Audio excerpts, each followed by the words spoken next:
علی کا محمد صلی اللہ علیہ وآلہ وسلم درس مقصود دنیا والآخرہ کلاس نمبر 2 رمضان المبارک اور جنت جہنم کے احوال۔ حدیث مبارکہ ہے، جب رمضان شریف کی پہلی رات ہوتی ہے تو شیطان اور سرکش جنات جکڑ دیے جاتے ہیں، دوزخ کے دروازے بند کر دیے جاتے ہیں اور ان میں سے کسی کو نہیں کھولا جاتا، اور جنت کے دروازے کھول دیے جاتے ہیں، پس کوئی دروازہ بند نہیں کیا جاتا، اور ایک آواز دینے والا آواز دیتا ہے کہ اے خیر کے چاہنے والے آگے بڑھ، اور اے شر اور برائی کے طالب رک جا، اور اللہ تعالیٰ کی طرف سے گناہ گار بندے دوزخ کی آگ سے آزاد کیے جاتے ہیں۔ یہ کام رمضان شریف کی ہر رات میں جاری رہتا ہے، شب قدر کے ساتھ یہ مخصوص نہیں ہے، ہر رات ہی بخشش ہوتی ہے، دوزخ سے آزادی ملتی ہے۔ حضرت ابو ہریرہ رضی اللہ تعالیٰ عنہ اس کے راوی ہیں۔ ترمذی شریف، ابن ماجہ شریف اس کا حوالہ ہے۔ جیسے ہم جانتے ہیں، ہر ملک میں خاص خوشی کے دنوں میں جیل میں بند کئی مجرموں کی سزا میں کمی کی جاتی ہے اور معمولی جرم کرنے والوں کو معافی دے دی جاتی ہے۔ اللہ تعالیٰ سب سے بڑا ہے، تمام جہانوں کا مالک ہے، اس پاک ذات کی عطا بھی ویسی ہی ہے، اور اللہ کے نزدیک رمضان المبارک اس قدر متبرک اور عظمت والا مہینہ ہے کہ ماہ رمضان کی پہلی رات سے ہی سرکش شیطان قید کر دیے جاتے ہیں، جنت کے دروازے کھول دیے جاتے ہیں اور جہنم کے دروازے بند کر دیے جاتے ہیں۔ اللہ تعالیٰ کے فرشتے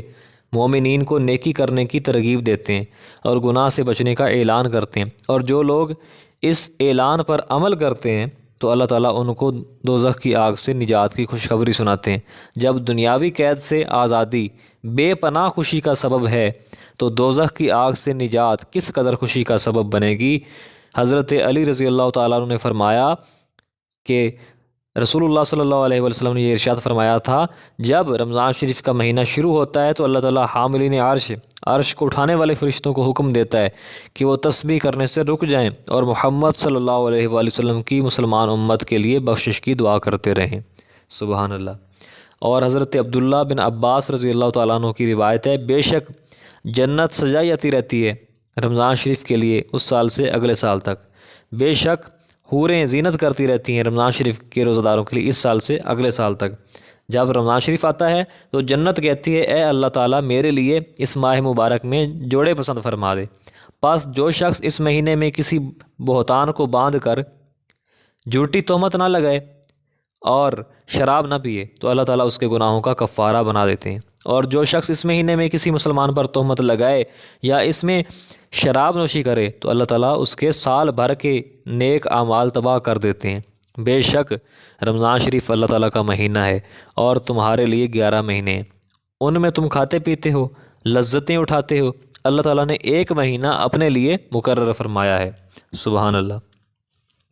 رمضان المبارک کی بے پناہ برکتیں ہیں، لیکن اگر اس ماہ مبارک میں کوئی مومن گناہ کرتا ہے تو اس مہینے کی بے حرمتی کی وجہ سے اس ماہ مبارک کی برکتوں سے محروم ہو جاتا ہے اور اپنے نیکی کے اعمال کو بھی برباد کر لیتا ہے۔ جیسے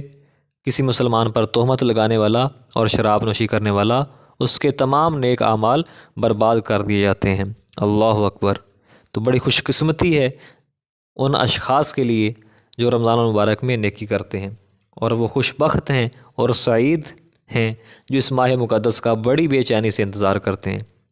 تاکہ وہ اس ماہ مبارک میں روزے رکھ کر اللہ تعالیٰ کی عبادت کر کے گناہوں سے سچی توبہ کر کے بخشش پا سکیں۔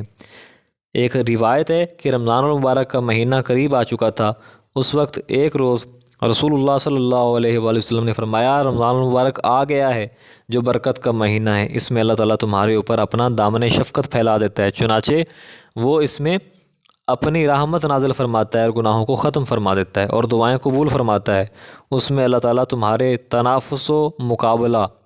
ایک دوسرے سے آگے بڑھ جانے کے جذبے کو دیکھنا چاہتا ہے اور فرشتوں کے سامنے تمہارا ذکر کر کے فخر کرتا ہے، اور اسی لیے تم اس مہینے میں زیادہ سے زیادہ نیکیاں کر کے دکھاؤ، اور سب سے بڑا بد نصیب وہی ہے جو اس مہینے میں بھی اللہ تعالیٰ کی رحمت سے محروم ہو جائے۔